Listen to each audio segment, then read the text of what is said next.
अप्रैल से वो ये है कि जो भी देश का निवासी 45 बरस से ऊपर की आयु के हैं उनको बिना किसी कोमॉर्बिडिटी के वो वैक्सीनेशन ले पाएंगे।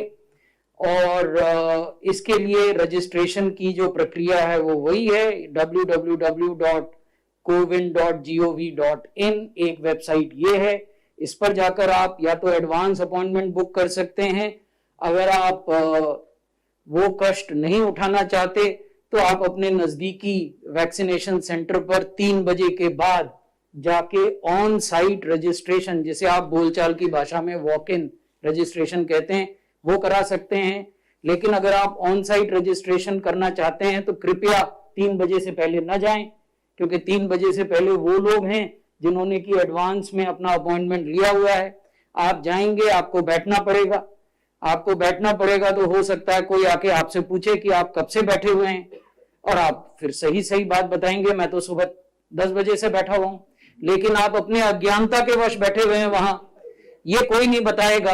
तो इसलिए मेरा निवेदन यह है कि अगर ऑन साइट रजिस्ट्रेशन करना है तो आप कृपया 3 बजे के बाद अपने नजदीकी कोविड वैक्सीनेशन सेंटर पर जाएं और कोई भी आइडेंटिटी डॉक्यूमेंट लेकर जा सकते हैं। सामान्यतः लोग आधार या इलेक्टोरल फोटो आइडेंटिटी कार्ड लेकर जाते हैं, लेकिन हमने 7-8 अन्य डॉक्यूमेंट्स भी आपको बताए हैं, जिसमें कि बैंक की पासबुक है, पासपोर्ट है, राशन कार्ड है, अगर उस पर आपकी फोटो और आपका डेट ऑफ बर्थ है, वो हमारे स्टैंडर्ड ऑपरेटिंग गाइडलाइंस में है।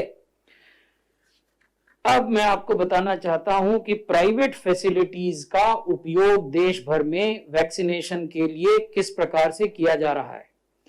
तो ये एक रेंज है।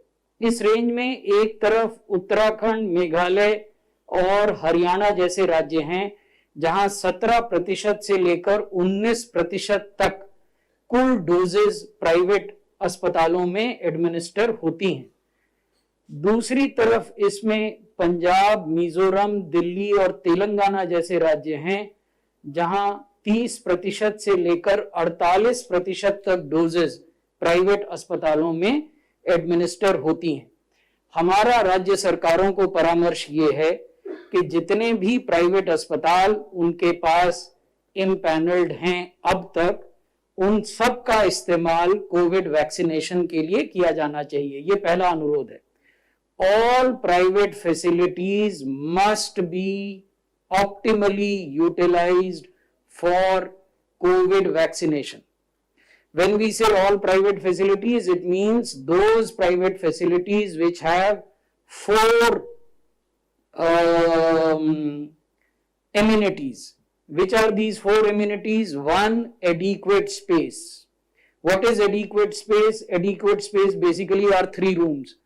1 waiting room, 1 vaccination room, 1 observation room, because after vaccination you have to sit for 30 minutes and be under observation.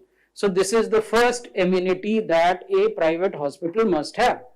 The second amenity that a private hospital must have is a cold chain. In the context of Indian vaccination, cold chain basically means having a well-functional refrigerator, because most of our vaccines are 2 degrees to 8 degrees centigrade storage. The third amenity that each private hospital must have is adequate number of vaccinators and verifiers. ऐसे आदमी जो आपको टीका लगा सकें और ऐसे आदमी जो आपका आइडेंटिटी चेक कर सकें. And the last and fourth amenity that a private hospital must have is the ability to address adverse events following immunization. तो जिन भी प्राइवेट अस्पतालों के पास इस 4 प्रकार की फैसिलिटीज हैं, उन सब का ऑप्टिमल उपयोग किया जाना चाहिए. यहां आप देखेंगे कि अनेक राज्य हैं जो उस दिशा की ओर बढ़ रहे हैं, लेकिन अनेक राज्य हैं जहां की ये स्थिति और इंप्रूव हो सकती है.